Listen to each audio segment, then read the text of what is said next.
Hello everyone, this is Rohan from Eclipse JCube team presenting Sprint 194 and 195 review. This sprint we managed to release Fabricate Kubernetes client v5.0.0.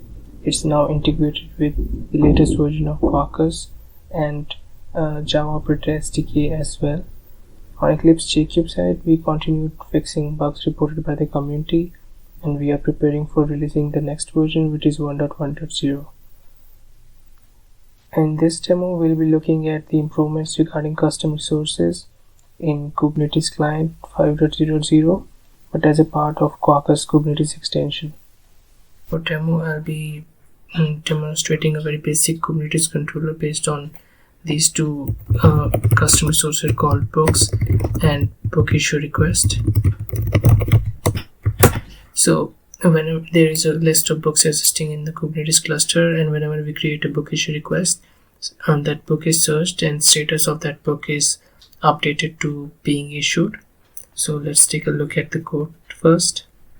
So for the controller, I am using a very standard Quarkus application which is using Quarkus Kubernetes client.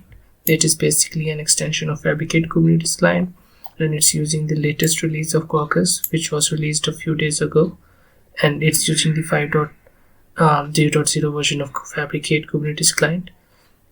So in order to demonstrate the improvements, I have this project open with the latest version and with an old version which is using the 4.x version of Kubernetes client.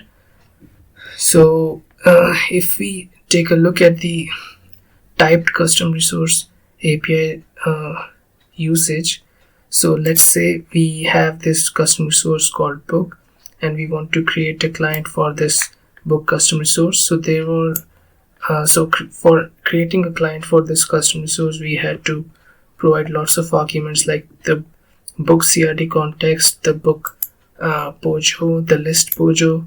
There was this Tunnable POJO required as well.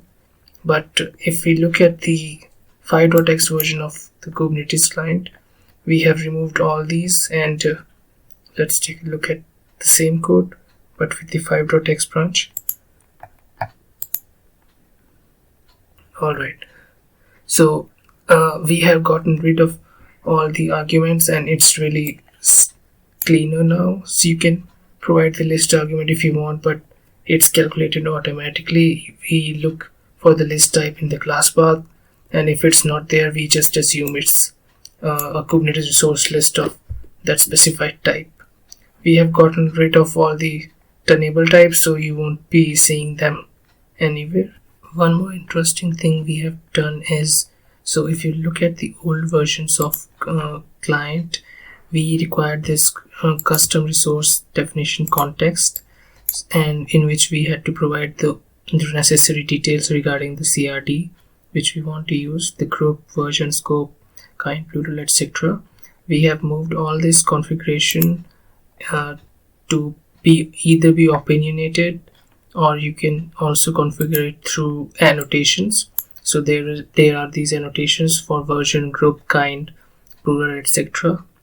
One more thing that's improved is the custom resource class, which is a generic class now, and now you don't need to, if you look at the same book class in the old version, you would see we have gotten rid of lots of boilerplate code, which makes it really easier to work with custom resources. Alright, let's go ahead and let's try to deploy this controller to Kubernetes and see it in action. So I'll be going back to my terminal now. So I'll be using Eclipse JCube to deploy this operator to Kubernetes. Mqts deploy p Kubernetes. So I'm watching the list of books that are issued. Just to see, right now there are no books that are with the label issued equal to true.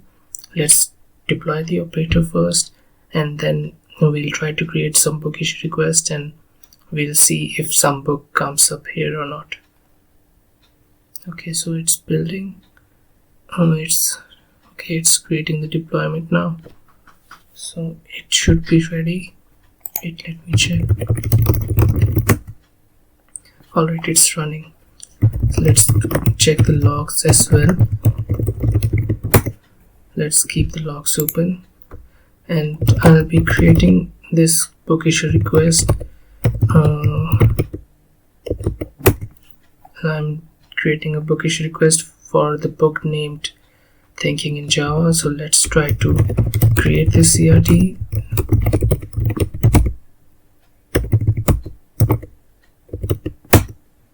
Alright, okay, so I created the book issue request, and now it's being listed as a issued book, and we saw some logs here as well regarding the processing of this request. So let's try to create some more.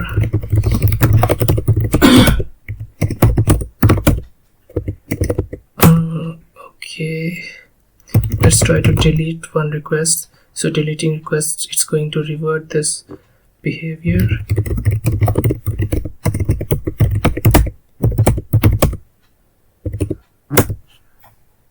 Wait. Alright, so it's delete, it removed the label. Alright, so it seems to be working okay. So this concludes the demo. Thanks a lot for watching.